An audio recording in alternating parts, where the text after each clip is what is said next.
Well, welcome to another episode of Anomalies. This is a program about things seen out of the corner of your eye, about that which is hidden in the shadows, about the edges of reality. I'm your host, Dan Hall from the Olympia Paranormal Research Group, and today we're going to tackle the question, a very provocative question, about what happens to us when we die, and can we contact those who have preceded us in death? Some would think that you can, but you need a Ouija board or a medium. Well, the topic of our discussion today, which is Guided Afterlife Connections, with my two guests, Rochelle Wright and Christine Johnston, we're going to be talking about a methodology where those kind of contacts can happen without a Ouija board or without a medium. So we're very happy to have both of you here. Thanks for being here today. Rochelle, let me start with you. Tell me a little bit about how you got involved in Guided Afterlife Connections and what is it? Okay. Well, first of all, I want to tell you that I'm a licensed mental health therapist in the state of Washington. I'm also licensed chemical dependency professional in the state, and I'm a national certified counselor as well as certified in EMDR. So that's my background, and I've been doing trauma work for over 22 years. And so that's how I actually got into this. And what happened is I found out that there was going to be a workshop in Tacoma, and I would get 6 continuing education credits, which surprised me, and it was the title was Paranormal Circumstances in Clinical Settings, which I never had seen anything like that before. So what I did was I signed up right away. I went to it. There were about 50 people there. And the person who led it, it was a psychologist, and she had an MBA, but she also had previously, as a child, been a psychic and worked with people that way.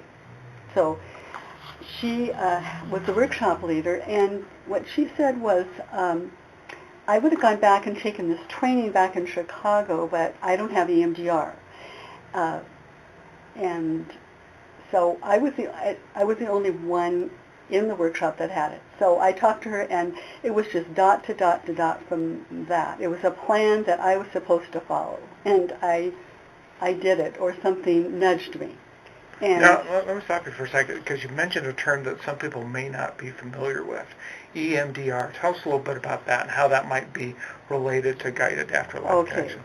Well, EMDR is eye movement desensitization and reprocessing, and it was discovered by Francine Shapiro, and it's primarily for PTSD and for trauma.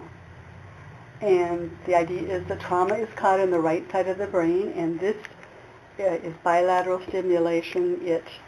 You do eye movements, primarily you do eye movements or tapping with EMDR. I don't call what I do, Dan, EMDR, because it actually is bilateral stimulation. I also use audio, and so it really is not EMDR. However, I've been certified in EMDR for 12 years, and I have done that pretty much exclusively in my office. But that's how I got to this also. And so things were happening in my office. Like what? Like someone would leave my office, and my secretary would say, this one man said to my secretary, I don't know what goes on in there, but something goes on in there. I mean, he's shaking his head because people were getting better quicker. Uh-huh. This is before I went back to Chicago and took the training. I did read Dr. Alan Botkin's book, and it was called Induced After-Death Communication. So is he the originator of that? Well, in 1995, there was a breakthrough in his office. He worked at the VA in Chicago for 20 years, and he was working with a Vietnam vet. And this Vietnam vet who was so troubled by this little girl who had been killed, that he was going to actually bring back to the United States and adopt, and she was killed right in front of him. But in this session, she appeared as a grown woman, and she just said, I'm fine. Don't worry about me anymore. I'm just fine. Look at me. Something like that. And that's how it kind of started. But Dan, when I read the book, I actually tried it before I went back there, and Tried it meaning? Tried it in my office, okay. Yes, because I had a social worker who came in. She was a client, and she was very upset about her brother dying, and he was fairly young. And so I said, well, maybe we can try this later. But then she came in a couple weeks later and was very distraught. So I said, well, let's try something. So I thought, I'll just try this. And she sat there, and I said, go back and bring up your brother, and close your eyes, go inside, bring up your brother, and, I did this sort of protocol. And I sat back in my chair, and I thought, something really, please help me, because I didn't know what was going to happen. And all of a sudden, immediately, she started talking to her brother. And this talking, and I'm getting this, I'm getting that, and I'm like, then she said, my grandfather's there, and I sat back and I go, is he deceased? And she said, yes, kind of indignant, because she was very involved in what was going on. This went on for 15 minutes or 20 in my office. So I actually had this happen before I went back there. I went back, and I insisted that I bring somebody and watch him do it. And I also insisted that I have him do it with me, because I wanted to experience it, and I wanted to see it done. So, and that's how I train also, because I think that's really important for people to have it done. There's no way they know what it's like unless they go through it. So anyway, I came back, and I had many clients who were interested. I bet. And we started doing it, and they just connected. They connected, and so this book, Guided Afterlife Connections, has these 26 stories in it of people that I had in my office, and that was, after I came back, and so they were very happy to share their stories because they were surprised and happy what they got and how they felt, how their grief was very much relieved, how they actually walked out of the office and said, I feel lighter, and they were smiling, they were laughing. And so anyway, that's how the book came into play. And then, so anyway, that's what happened there. And at this point, what it is really, Dan, a cutting-edge grief therapy. And when I say cutting-edge grief therapy, it's really here in Gig Harbor starting. I mean, that's awful cutting edge. That's very cutting edge, right? Gig Harbor, Washington. And so, but it is spreading out in the world. I've trained somebody from Belgium. I've trained somebody from Ontario, Canada. And I have trained therapists in Helena, Montana, some in California. So it is starting to spread out, but it is new. And what it does, Dan, it's a protocol that I do that opens the portal to the afterlife. So I'm going to kind of regress a little bit here, because when I came back and started doing this, I immediately saw that the way I was trained needed to be changed. So I completely redesigned it. The way you'd been trained to do the Guided Afterlife Connections? Well, induced after-death communication, yes. So I came back and I just completely redesigned it. And what is happening is, my co-author likes to say this, and I don't want to set people up for expectations, but, he's writing in different things. The connections are 100%, which is amazing.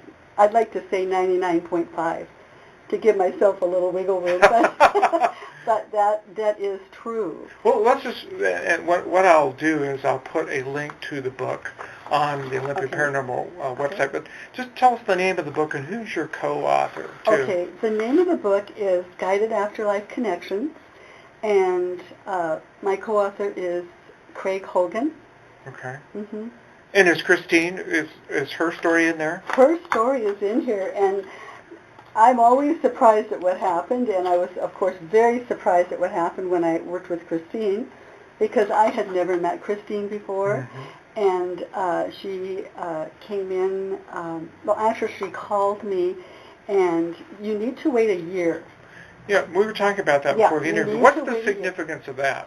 Well, I was told that originally, that you needed to wait a year, and after I started it, I let a couple of people to talk me into doing it sooner. Now, they would tell you they had a connection. I would tell you they did not have the connections that other people get. And so I will not do it unless it's been a year. It can be a year or longer. I did somebody where the grandfather passed away 48 years ago, and Wow. he came right up.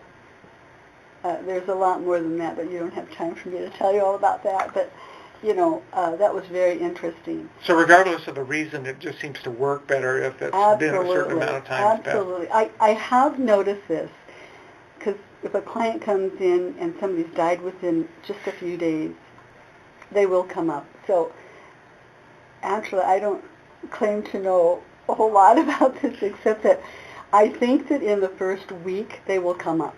That's been what I've noticed. Mm-hmm. After that, I would wait. And I wouldn't set up a session with somebody that wanted to come in the first week, because they're just in too much shock, disbelief, grief, anger. Haven't gone through some of those all stages of that. of Yeah. loss. So I wouldn't purposely set up one.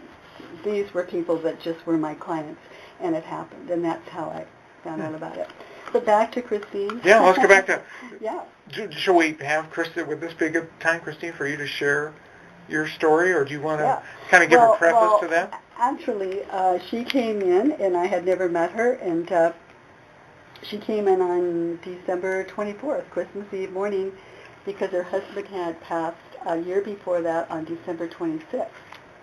And I had told Christine we had to wait a year, so she was waiting for the year. So, but during the session, he kissed her, which surprised me, and I was kind of jokingly saying, oh my goodness, if widows found out about this, they would be lined around, out the door and around the block. Right. So anyway, that was a nice surprise. He not only kissed her, he hugged her. She had a wonderful connection. And there was something that was holding Christine back, and it was guilt that she had, because she felt she had to find something to keep her husband alive. And guilt was the mechanism to do that? Absolutely. So I had to really work with that, with psychotherapy with her. I had to go in that direction. And that then broke it up, right, Christine? Yes, so right. I'm going to let Christine tell you about it, her session. And tell us about your husband first, and then how you reconnected.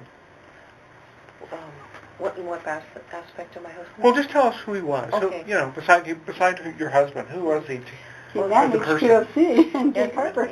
He was in the grocery business for most of his career. Right here in Gig Harbor, and just the other day I spoke to someone at the QFC that's on the other side of town, and we had started to talk about him, and she went to work after he had left the grocery business, and she said the statement, he was quite a legend in the store. So he loved to work, he loved his family, he was a very loving man, a wonderful husband. I had 35 wonderful years with him. And about 2008 he became sick, and that whole process took quite a while, and of course we got the dreaded, cholangiocarcinoma. It's a bile duct cancer, rare. And so we went through the process of chemo, and that went, so-so. It wasn't making very much progress. So we decided to go down to Arizona and had some really good results with stem cell therapy. That worked for quite a while. Then we went to Germany, and he had some more therapy there. And by the time we got back from that, he'd started to where he's not feeling real great, and he really did not want to go back with chemo, and so he did some vitamin C infusions and all the other stuff, and then we decided to go to Mexico, because I'd always researched for what's, if this doesn't alternative work, treatments. alternatives. Right. And so we went to Mexico, and unfortunately down there, we came back and he was worse than he was when we went, and so I think we came back within 2 weeks he had passed, and so it was, I felt guilty because he put his life in my hands, and I wanted to find that miracle. He had polio when he was 3, and he always said that the sun coming through the windows one day is what cured him. Because he was told he'd never walk. His mother worked with his legs and got him to have a normal, healthy life. His legs were smaller than most people's, but he had a normal, healthy life. So I thought that I could, or we could together, find that miracle cure for him and beat the odds of cancer. And it must have been really disappointing when that didn't happen. Oh, extremely disappointing and heartbreaking and life-altering, and I mean, it was... So how did you find out now that Rochelle was involved in this protocol? I had done, I went to bereavement, the hospice bereavement. I went to a church bereavement, and I went to see some mediums, and because I was desperate to have any kind of connection that I could with my husband. And the mediums were good. They gave me, comfort, and it was great hearing through a medium from my husband. But I found that I just needed more. I wanted that one-on-one connection with him, and I happened to look up Afterlife information online and came across Rochelle, and then found she was right here in the neighborhood, virtually across the freeway. And it was about September, I think, of the year before we got together, and so we spoke, and then the 1st of December we made all the plans and then got together on the 24th. Now tell us about that experience. That's the very interesting crux of what happened here. Well, as Rochelle says, with my guilt, it was really hard to get to my connection. It was, I was so guilt-stricken that I couldn't get to this place. So I got very sick sitting in that chair where the room started spinning. I had so much guilt suppressed in me, I didn't even know it. But once we got past that, he actually then came, because I said to Rochelle after this whole process, well, I don't know what you're going to think of this, but I see these outcropping of rocks like we're up in the mountains, and a beam of light came down, and somebody with yellow kind of suit came down, and he took his helmet off, and it was my husband's full head of black hair. And then it just progressed from there, and he kissed you, and he kissed me right away, and I could feel, because I was sitting there in that chair, he kissed me, and I told Rochelle, I feel this cold sensation all around my lips. It's just cold, because it's very nice and warm in here. And then when he hugged me, I could feel the sensation of cold all up and down me, and it was the most profound experience to have that one-on-one contact with him that made the whole Guided Afterlife Connection change my life. It helped me through the guilt. It gave me that one-on-one connection with him. Through the whole process of the Guided Afterlife Connection, he told me things. We walked in the field holding hands, and in the second session there was butterflies all around us. What's interesting is I had a dream about 2 nights before the Guided Afterlife Connection, and in the dream they told me to listen to Rocket Man by Elton John. Elton John. And as it turns out, he actually came down kind of in a spacesuit. In a spacesuit.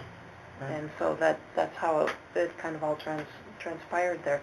Also, the song, the lyrics of the song, a couple of the lines were kind of like a direct message from him, saying that he missed the earth so much, and he missed his wife. And so that was like he was telling me that, and then with the Guided Afterlife Connection, it all came together like a complete message. And some of those connections actually happened before you were here, through the dream state. You had dreams about some of these things happening, and then those dreams kind of come true in your Guided Afterlife Connection. Yes, that's right. Interesting. Yeah. Now, there'll be people that will be listening to this, and they'll have some of the following questions, and this is a question actually for both of you. And people will be highly skeptical about this. So what would you say to those? And Rochelle, since you've done more than just with Christine, what would both of you say to the people that say, well, that was a hallucination, or that was a dream, or... Well, what I would say is, I'd say it's coming from a wonderful source. I can't tell you what source it is, but it's a wonderful source, and that I'm just a tool in this process. I show up, I have the skills, the heart, and the disposition to do it. But that is what happens. And I'm as surprised as most everyone else, to tell you the truth. And I also say, if people are skeptical or want to debate it, I just say, everybody has their own path, Dan. And I'm not trying to convince anybody of anything, but this is what is happening, and it's pretty phenomenal. So, people that come to me would like to have it done, would like to see if they could connect. They'd like to at least have their sadness greatly reduced, which is what the minimum happens. That would be the minimum. But, so that's, I really don't get into a debate because it seems like it's not debatable. It's just what is. You either believe or don't believe. Yeah, it is. What is. And I think, the more we do it, the more the more it gets out there, the more people have it done, people are going to believe it more. There's a lot more material on it out there and so forth that people can read. And we have a discussion group every third Thursday in Gig Harbor. People can come to that. I've been to that. That's an excellent group. Well, thank you. Yeah, excellent group. And, one thing I wanted to say is that we've had people like Christine that have gone to mediums prior, which they do get, words of encouragement and good things and some connections. But the difference between a medium and a guided afterlife connection, what I do is, and one of the people that I did this with, she's from Montana, that had been to several mediums before she came here, and I did her mother. She said, the difference is like someone telling you a story and you living the story. That's the difference. The living the story is when you're having the guided afterlife connection. And it doesn't come through me, Dan. It comes directly to the person, and I am writing it down, and they are telling me what they're getting. It's really the reverse of a medium. Yeah, we work with mediums in our group, right. And usually they're a conduit for information. They tell you that's something that they're being told. So this sounds much different. Let's go to Christine here for a second. So what about that question of if somebody said to you, well, how do you know you really contacted your loved one, your husband? How's that? How do you know that? Well, I know it for myself because I see these scenes, and he's there. And you see them in your mind. You don't have you physically seen your husband like in an apparitional state, or? Yes, I have. You have? Well, interesting. One night sleeping, I did see him. But this is in my mind, I guess you would say, and I'm not thinking the scenes I'm seeing whatsoever, like the outcropping of the rocks, or the field, or a bench at the beach, or flowers. I'm not thinking this. It's all coming to me, and him standing there or hugging me or kissing me. The feeling and the seeing is things that I'm not thinking at all, but they come to me. So I'm not sure if I'm explaining it correctly, but I just feel and know that I was with him, and I seen the scenes. And well, I think like Rochelle said, it is a subjective experience. So to describe how you feel to somebody else doesn't quite have the same impact as you undergoing it, type of thing. That's right. Interesting. Do you, so this is maybe a question for Rochelle, but certainly Christine, if you have a perspective on this, do people who have guided afterlife connections, do they describe different qualities of connections? I guess what I'm talking about, like if you had somebody in this room and you're doing a guided afterlife connection, could somebody say, well, I see my grandfather, my father, my husband, my wife standing here, and maybe even you could see that person if you had those kind of abilities. Do you ever run across anything like that in a guided afterlife connection? Well, I think you're asking me, do other people come in other than the one person they targeted? Or how they're portrayed. I mean, and I guess I'm coming from the standpoint of what is a ghost, and whether or not people can see those kinds of entities. They describe it in many different ways. I mean, they see people, ones is people in the distance, and then their relatives, if they've targeted their husband, their deceased parents might come up, their animals, their dogs that have passed away. Like in this one, 7 of their deceased dogs were going down the beach with the woman that I was working with, and her deceased husband. They were together going down the beach with all of their deceased dogs. And just, they just get, different, they feel the presence, they smell, they have a smell sometimes, comes, they reach out like this. I have one. As if they're actually touching the person? I can touch her, I can feel her hair, she's, so they reach out like that, and there's many, there's just different ways that they're getting it. And I'm always surprised myself.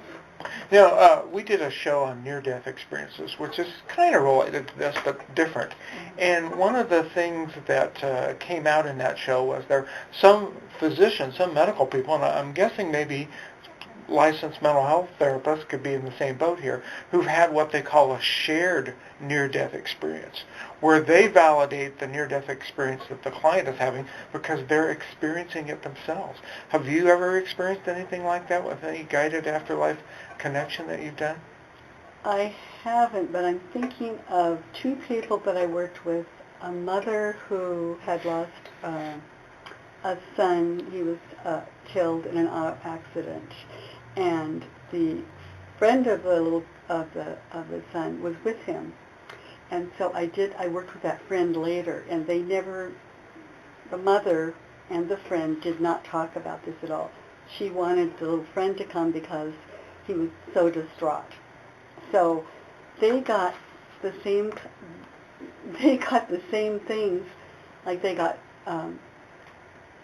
the song Somewhere Over the Rainbow, and all of these things. I would have to get my file out to look, but they got similar things. Now this is a period over about 6 months, because the mother came first of the son that was killed, and I worked with her because she was very distraught. Then later, about 6 months later, the friend came because he was having trouble in school and would not cross streets or anything. So I did one, and the song came up for him many different times. It was like when he went to Hawaii, he heard it on the airplane, he heard it in the car. The people he went with, father was humming it. Now this other lady, the mother, when she went to, I think she went to Bellingham or somewhere, she heard the song playing in the distance, and somebody was playing it on like a saw. Wow. I mean, it was, so these 2, I mean, they had some kind of connection. Absolutely. They were getting the same thing, and I've had, I had that happen too, because I don't know how much you want to go. Christine is, since this, she has been kind of helping me to get this going too, and so I will target some of her dreams that she has of Joe. And that's her husband, John. Yes, and we had a very interesting one, because she said to me, this is a while back, she said, 10 days ago I had a dream that Joe opened the door, and he said, peeked in, and he said, I love you. And then she told me some of the rest, and so I said, I think we need to target that dream, and I have some questions.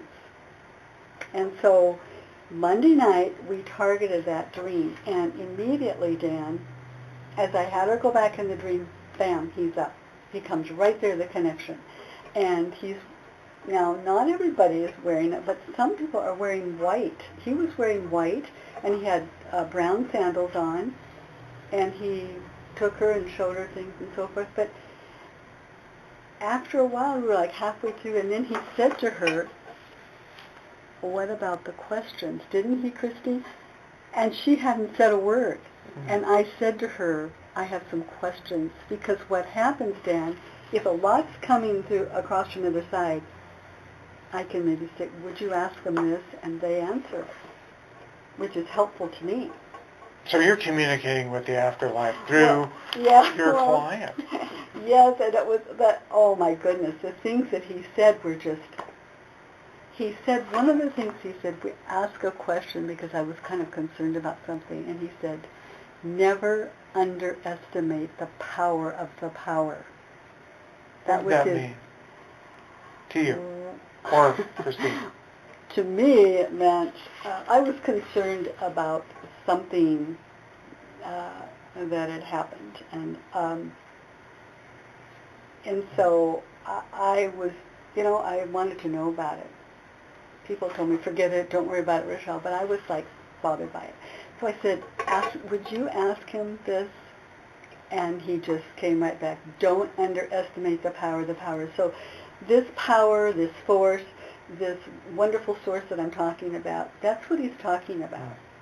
The greater mind, I don't know, whatever you want to call it. I mean, it depends on, too, who you are and what you call it, right? Right, it does. So, but that was like, I was like, I'm thinking, Christine must have said something about questions, but I didn't hear her. And so later she said, what'd you say? No, I didn't. No. He just said, what about the questions?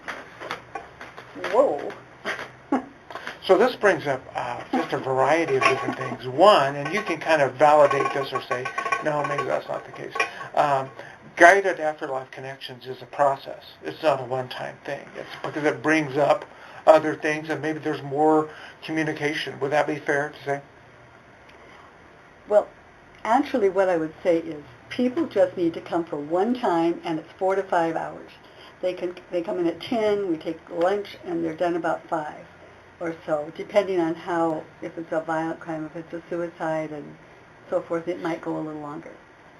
But the one time is fine. They can fly in, they're done, they're relieved, their grief is, their sadness is really gone, and that's all they have to do.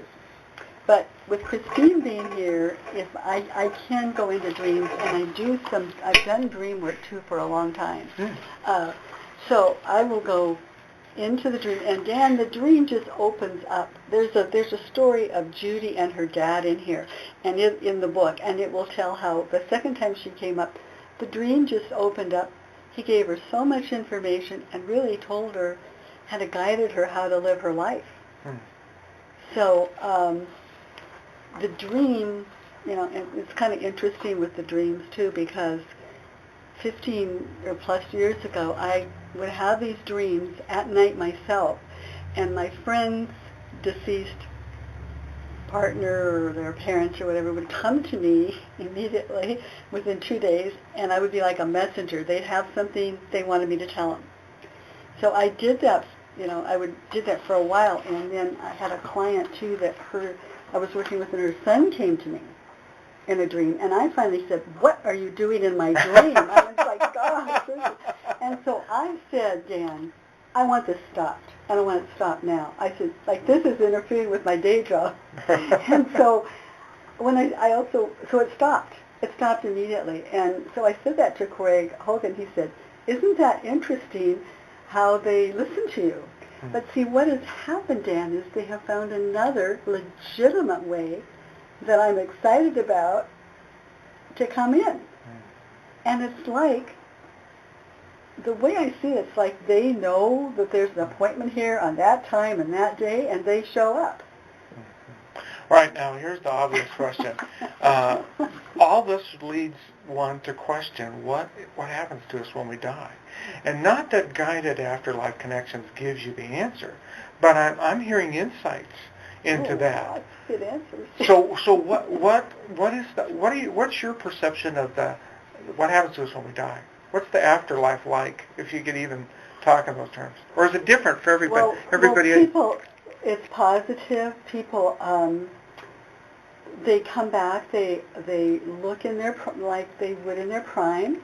They're not sick or, have any problems anymore. One dog who was missing a leg came back with all 4 legs. I heard that in that group, that lady. With all 4 legs, yeah.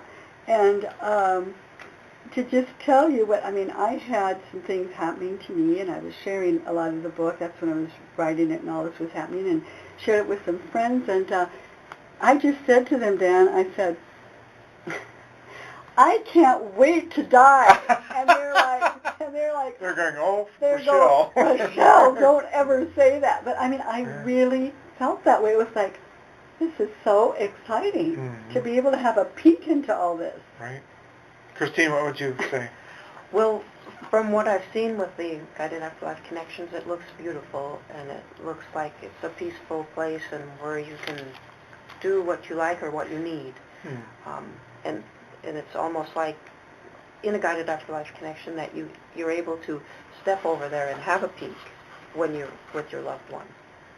So what the whole process feels like, I'm not sure about all that, but if you lose your fear of death because you know the outcome is not going to be, and see, that's when it's intriguing to me, because I've been told growing up what's going to happen to me when I die, where I might go, here, location A, location B. Yeah. And when you hear stuff like this, you're going, well, that's probably not accurate. That's somebody's agenda to tell you where you're going. Yeah. That it's different than, and that's why the person that said what you guys are doing is revolutionary, I think that's an understatement.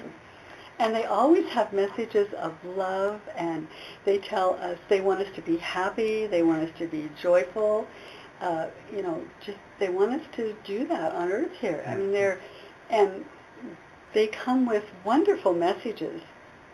They really do. Do they come with a message about, and maybe you just addressed it, the purpose of life here?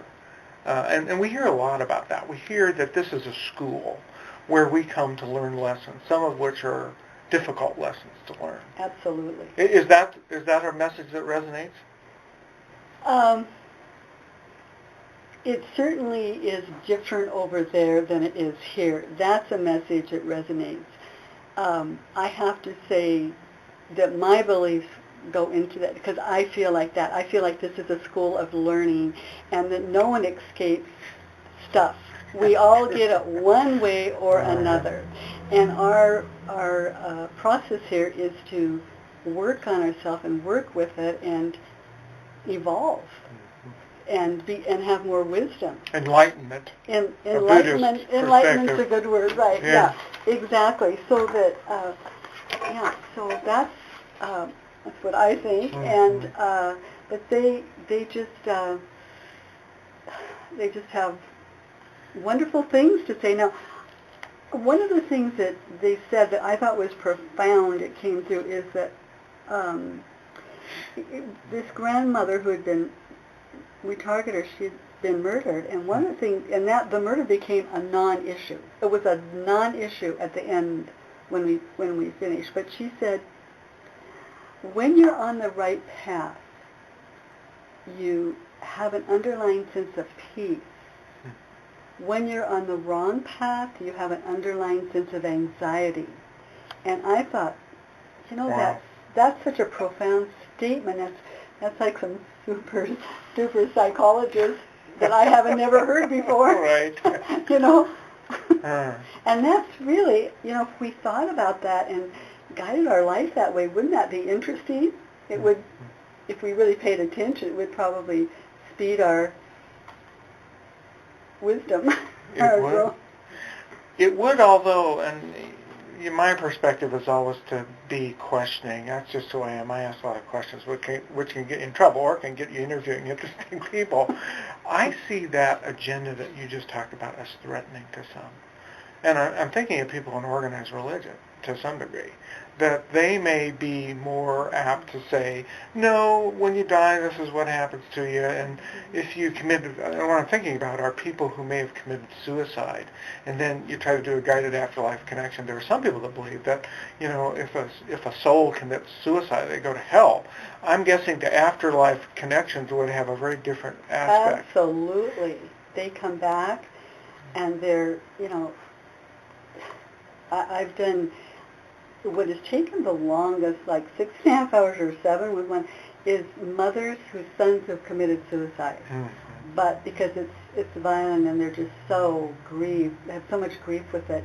But they come back, they talk to them, and some of them say even why they left. One I know that said there's just not enough love and compassion in this world. Gosh, how true that is. And apologize for doing it. But saying there was, and said, I don't want to promote, so I better not be talking about it anymore. I was going to say something, but, I don't want to promote suicide. Right. I understand that. So, But I guess the story I'm hearing is that, once again, what we're told is real, which is kind of why I'm into the things I'm into. It's not always what's real. And that this process that you and Christine are talking about is probably a way to get at what's really going on rather than what people say is going on in certain respects. Right, and I think what we're talking about is how we're raised and what is put into the brain, Socialization. Yes, and how we're carefully taught, like from the song South Pacific, Emile DeBeck saying, you have to be carefully taught to hate. You remember that song? I mean, I don't. It was, and we are carefully taught things.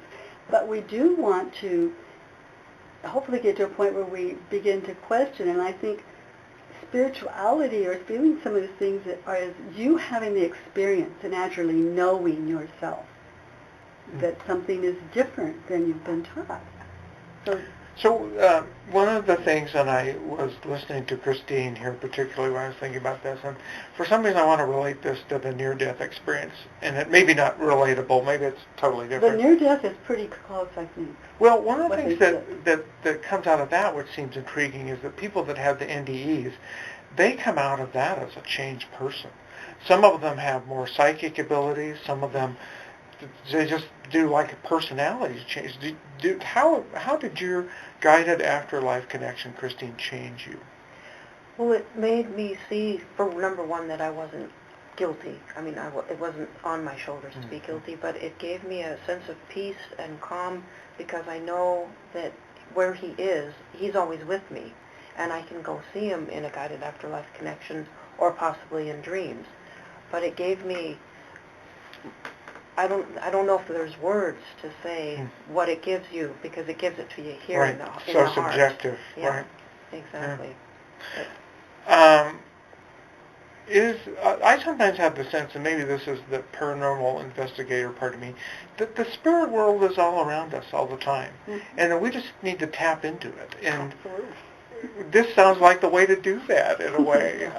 So your experiences would kind of validate that perspective, that there are spirits, and you could call them angels, you could call them spirit guides, you could call them your Grandpa Hall, you can call them whatever you want to call them, that we are surrounded by other beings of light. Yes. That's not inconsistent at all with your experiences with guided afterlife connections. It's consistent, very consistent.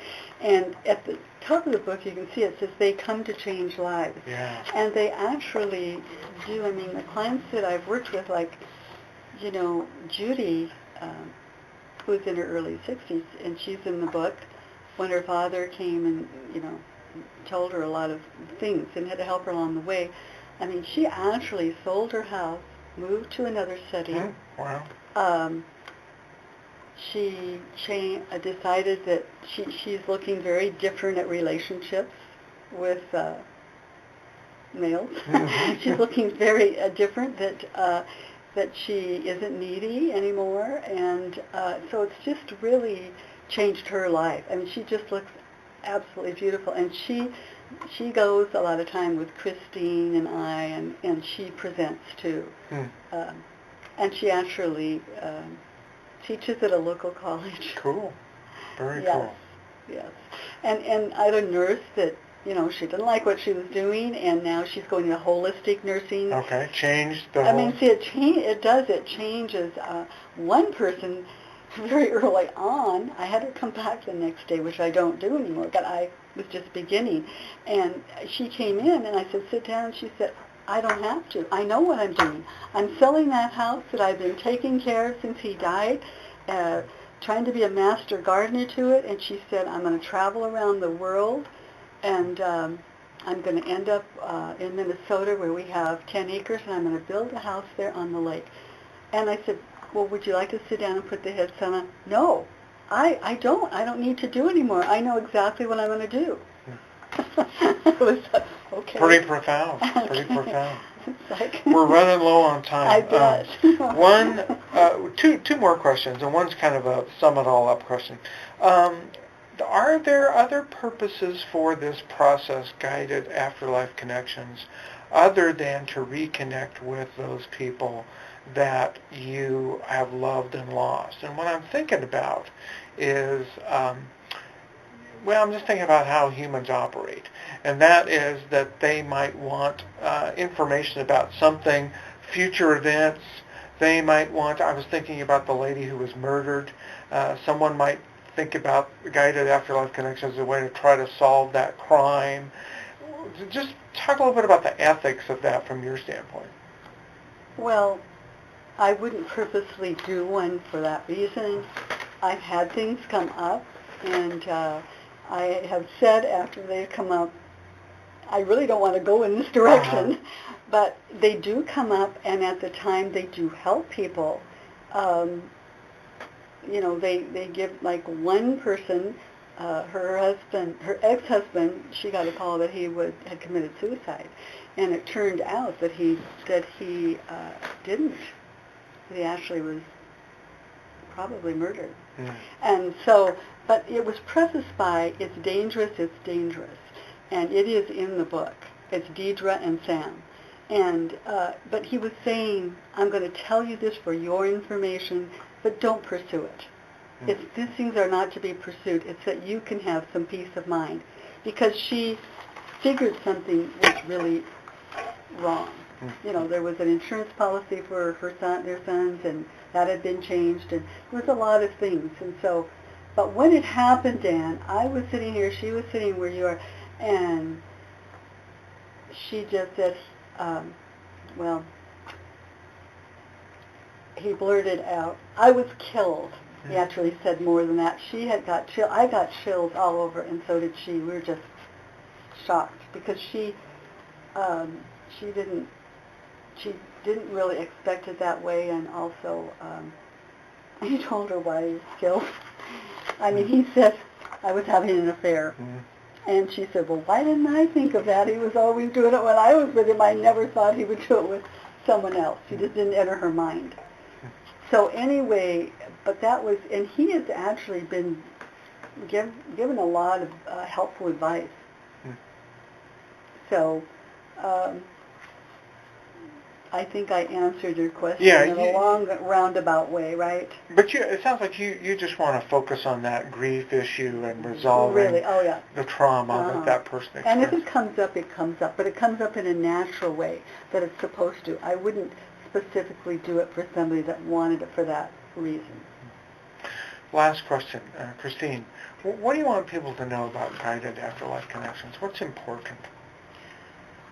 For the most difficult grief that a wife, mother, husband, whomever could have, to have a Guided Afterlife Connection gives you direction and a feeling of moving on, or not moving on, but continuing, and knowing that you can, that it's not the end of the world. So it helps. It was a very profound experience to be able to connect with my husband, and he guides me every day and lets me know he's around me every day, and it's changed my life totally. Very comforting, I imagine. Very comforting. Rochelle, what do you want people to know about? I'm going to say what my co-author has said he would like to see happen. Oh, okay. Because if people know that there is something more, and that they know that this could really help our healthcare system. We wouldn't be spending this amount of money trying to save people at the end of life or at different times, because we wouldn't be so have fear around it. We would know that it was a natural step, and so he feels that healthcare could be greatly reduced if people knew there was something more. And I would say that since there's so much going on in our world today. If people knew there were more, I think it could begin to change the way people think. But this is kind of a very broad view, a macro view. You know, I'm doing the micro here in my office, but the macro is, could it change healthcare? You know, could it help people begin to look at our world in a different way? That's the macro. I think it could. Rochelle, Christine, thank you very much. There'll be a link on our website for the book with your phone number, how to contact you, Rochelle, if somebody's interested in Guided Afterlife Connections. Really appreciate you being part of the podcast. This is Dan Hall for the Olympia Paranormal Research Group. We'll see you again. Thank you.